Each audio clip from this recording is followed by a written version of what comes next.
और आप सब लोग अवगत हैं कि राइट टू लाइफ, जीवन का अधिकार, ये शिक्षा के अधिकार के पहले से ही हमारे संविधान में जीवन का अधिकार जो है एक मौलिक अधिकार के रूप में पहले से उपलब्ध है। और माननीय सर्वोच्च न्यायालय ने ही अपने पूर्व के बहुत से आदेशों में इसको विस्तारित करके ये भी कहा है कि राइट टू लाइफ जो है वो right to live with dignity को भी उसमें ऐड किया है। और ये अधिकार जो मौलिक अधिकार है जो कि राइट टू एजुकेशन के पहले से है। जैसा आपने अभी देखा कि during the currency of the circular, मतलब जो जब तक एनसीटी का वो सर्कुलर वैलिड था तब तक जो अधिकार मिल गया कैंडिडेट्स को, वो अधिकार सुरक्षित होना चाहिए। तो मेरा ये व्यक्तिगत ओपिनियन है, अभिमत है कि जीवन का अधिकार जो उन्हें मिला कि हम बीएड करके ब्रिज कोर्स के रास्ते से हम अपने इस अधिकार का पालन कर पाएंगे, इसकी पूर्ति कर पाएंगे, अपना आजीविका अर्जित कर पाएंगे। ये अधिकार जो मुझे मिला, ये अधिकार वर्तमान में शायद उसका हनन हो जा रहा है। तो अगर कोई अभ्यर्थी, मैं नहीं जानता हूं कि वो कितना सही है कि नहीं है सही है, लेकिन अगर कोई अभ्यर्थी अगर इन सब बिंदुओं को या अपने विधि परामर्श लेकर के अगर अपना कोई दावा या पुनर्याचिका अगर माननीय सर्वोच्च न्यायालय में दायर करते हैं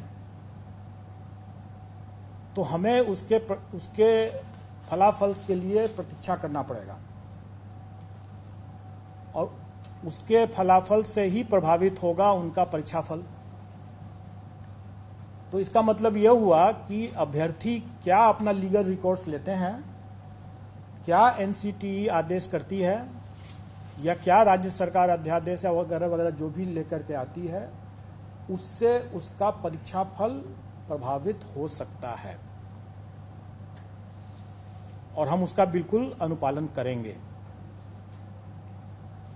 अब तब ये प्रश्न आप लोगों के मन में जरूर उठता होगा कि जब इतना संशय है तो फिर अभी परीक्षा को क्यों नहीं टाल दिया जाए। स्वाभाविक है ये सबके मन में ये सवाल उठेगा और इसका उत्तर भी माननीय सर्वोच्च न्यायालय के इसी आदेश में छुपा हुआ है। माननीय सर्वोच्च न्यायालय ने ये अपने पेज 35 से 36 में ये कहा कि जब आपके पास में डिप्लोमाधारी पर्याप्त संख्या में उपलब्ध थे तो आपको बीएड के साथ, ब्रिज कोर्स के साथ उसको अलाउ करने का कोई औचित्य नहीं था।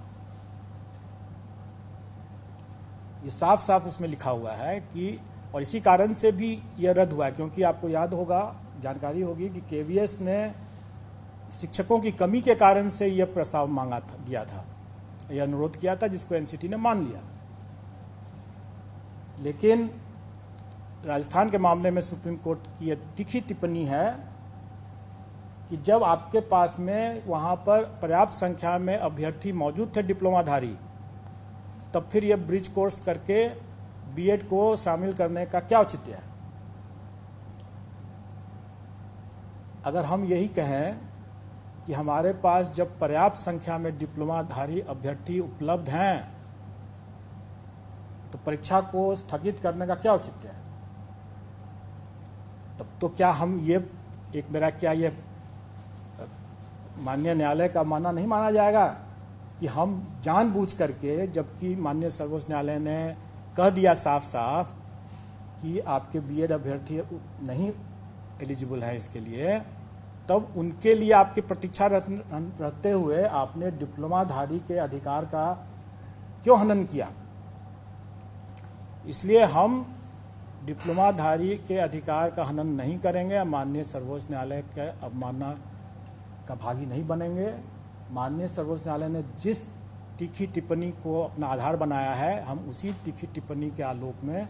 ये कहेंगे कि हम परीक्षा को नहीं टालेंगे। हम डिप्लोमाधारी हमारे पास पर्याप्त संख्या में हैं। 3,80,000 से ज़्यादा हमारे डिप्लोमाधारी प्राथमिक शिक्षक के लिए अभ्यर्थी हैं।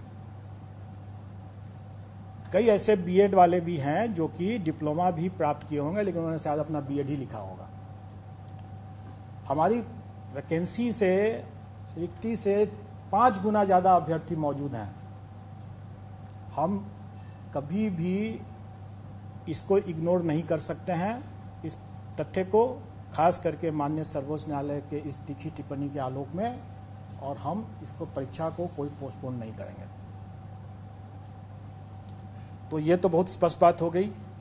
और मैंने बता दिया कि बीएड अभ्यर्थी भी भाग ले सकते हैं क्योंकि ये उनका अधिकार सुरक्षित हो चुका था,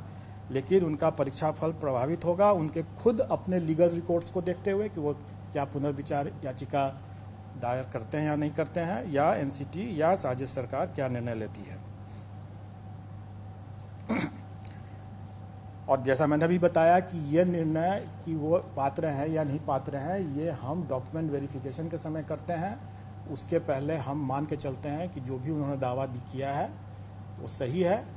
और हम उसके हिसाब से अपना मेरिट लिस्ट बनाते हैं। लेकिन रिजल्ट हम, स्वाभाविक है, रिजल्ट हम तभी डिक्लेयर करेंगे जब वो पात्र होंगे। अगर वो पात्र नहीं होंगे तो हम उनका रिजल्ट डिक्लेयर नहीं करेंगे, और वैसी स्थिति में उनका एक चांस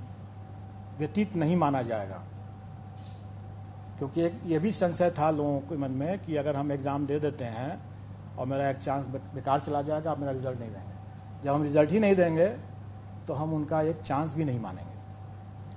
लेकिन ये तब की स्थिति में है जबकि उनको कोई संशय रहता है, जैसे मुझे भी अभी संशय है कि पात्र हैं कि नहीं है, या क्या वो लीगल रिकॉर्ड्स लेते हैं। लेकिन अगर ये क्लियर अगर हो जाता है और उसके बावजूद जानते बूझते अगर वो अपीयर होते हैं, तब उसको हम उनके चांस को व्यतीत मानेंगे। जैसे कि हम लोगों ने अपीयरिंग कैंडिडेट्स के लिए, जैसे सीटेट अपीयरिंग कैंडिडेट्स के लिए या बीएड अपीयरिंग कैंडिडेट्स के लिए कोई भी परीक्षा में जो हम अनुमति दे रहे हैं,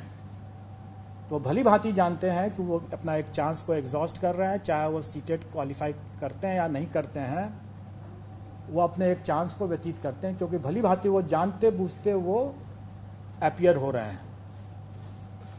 इसलिए उनका चांस व्यतीत माना जाएगा। लेकिन इस पर्टिकुलर मामले में, बीएड के मामले में, अगर संशय बना रहता है और अगर हम उनका परीक्षा फल नहीं घोषित करते हैं, रोक के रखते हैं, तो उनका चांस भी व्यतीत नहीं माना जाएगा, और उनका 3 चांस, हर परीक्षा के लिए 3 चांस सुरक्षित रहेगा। ये तो अब मैंने जो बता दिया, जो आए दिन लोग तरह तरह के अटकलबाजी लगाते हैं, और एक तरह से जो अभ्यर्थियों के शुभचिंतक हैं वो बेसिकली रक्षा में हत्या कर रहे हैं, क्योंकि जो उनका मन अगर विचलित है तो परीक्षा में कैसे पढ़ेंगे। स्वाभाविक है।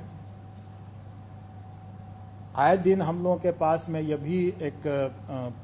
अनुरोध आते रहा है कि भाई ये पहली बार ये परीक्षा हो रही है, इसके क्वेश्चन के पैटर्न, इसके स्टैंडर्ड्स, इन सब चीज़ों का कोई पूर्वोदाहरण नहीं उपलब्ध है, तो हम तैयारी करने में थोड़ी कठिनाई हो रही है, इसलिए इसमें से नेगेटिव मार्किंग को हटा दिया गया। इस पर सरकार का भी अनुरोध है, और कमीशन ने इस पर विचार करते हुए इस बार के लिए